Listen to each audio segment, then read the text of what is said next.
Okay, reasons I bought a motorbike, number two. The first one was apparently to honor my wife.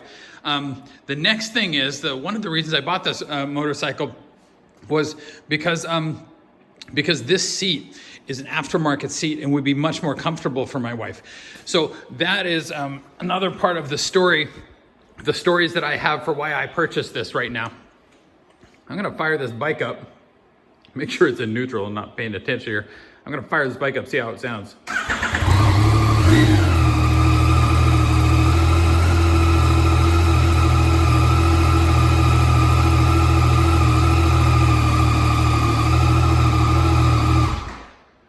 Oh my goodness, I think that sounds sweet, but all the motorcycle guys tell me that I need to get the exhaust done because it needs to sound a whole lot louder.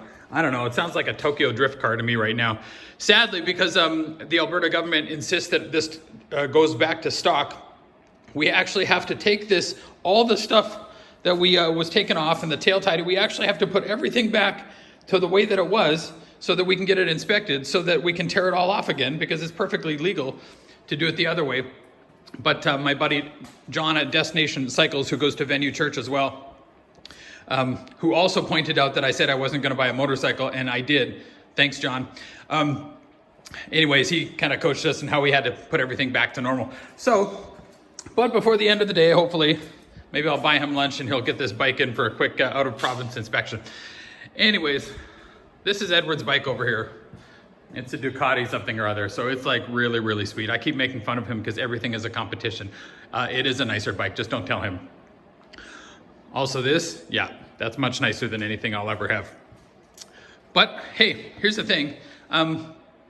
You know what, it's good to be generous with God, but there's also this time where God wants you to do really well as well. And I'm not saying this to flaunt anything that we have or anything that we've worked hard towards, but I'll tell you, when you're generous with God's house, God is also generous with your house. And like Dave Ramsey says, when you get your finances in order, then you do have money for nice things after. And I'm feeling really bad because I just keep filming all of these super nice things. Look, I'm not trying to make anybody jealous. However, I used to have a motorcycle like 100 years ago. But I just want to say, hey, God does want good things for you. We're talking about this and we're going to run a men's group on this. Like, God does want nice things for you as well. And when you take care of his house, God actually does take care of your house too.